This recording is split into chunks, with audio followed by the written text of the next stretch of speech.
Hey guys, and welcome back to another video. Today we're going to be having a little look at my new camera, and then we're going to be looking at the photos and videos it can take. I'll also be covering every feature that the camera has, well, that I know of, and then also everything that it came with when I bought it.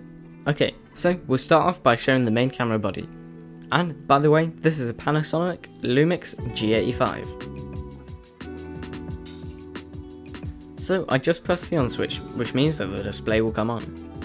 So there's the main screen, which you're seeing right now, which can flip to the side, rotate, and then come back in. It's used to, well, display photos that you've already taken, as you're seeing here. It's the screen that you use to view the main settings.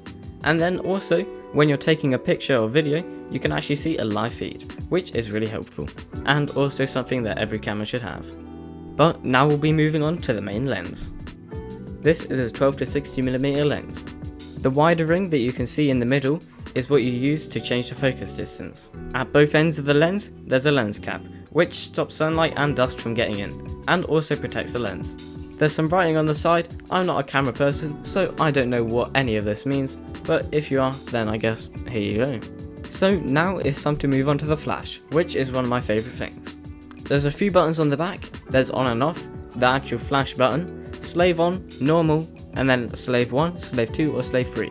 If any of you know what that means, tell me in the comment below, as I just have no idea. But with that out of the way, let's move on to some of the lenses. So first up, we'll have a little look at the macro lens, and this one is the one that I'll be primarily using, as well it's the best for ants. The macro lens has a closer minimal focus distance to the other lens. And the way it will work is I'll get the macro lens, take the caps off, and then screw it onto the bigger lens, which will just make it better, I guess.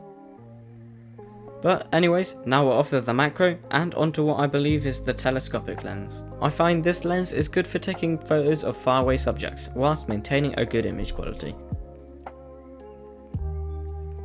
Next up we have this thing. I've not a clue what it's called, but it's used for getting dust and dirt off of lenses without putting finger marks on them. It does this using compressed air, which it puts out through the nozzle, and the nozzle is small so it, well, gets compressed. The camera also came with these lens filters, which came in a really fancy level 1.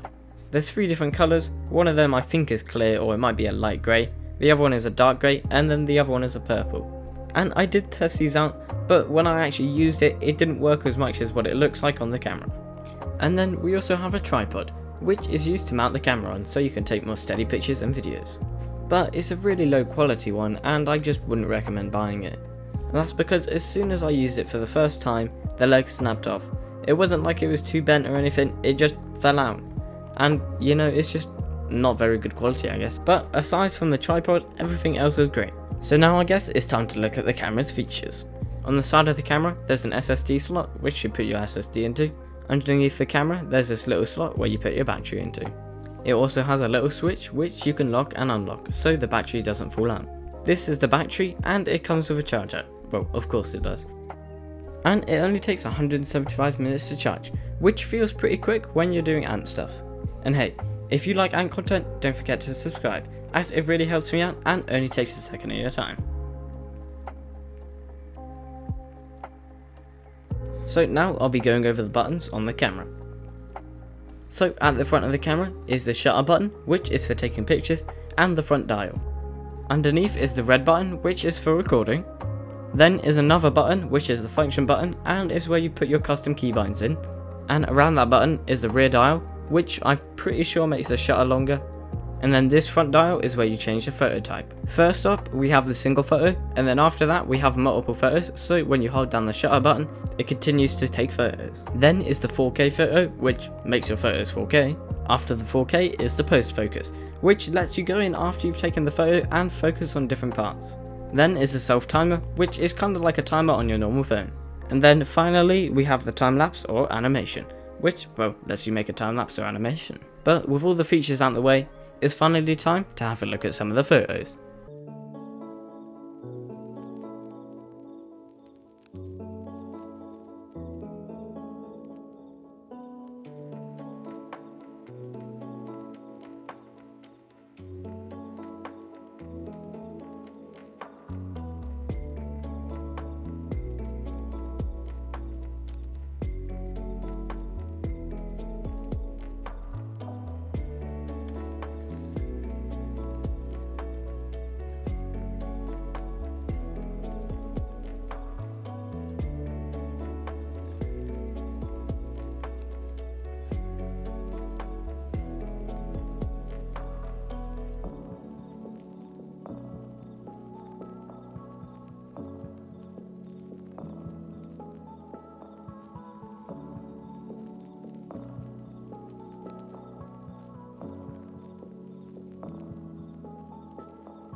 Thanks for watching, don't forget to like and subscribe, and I'll see you in the next one.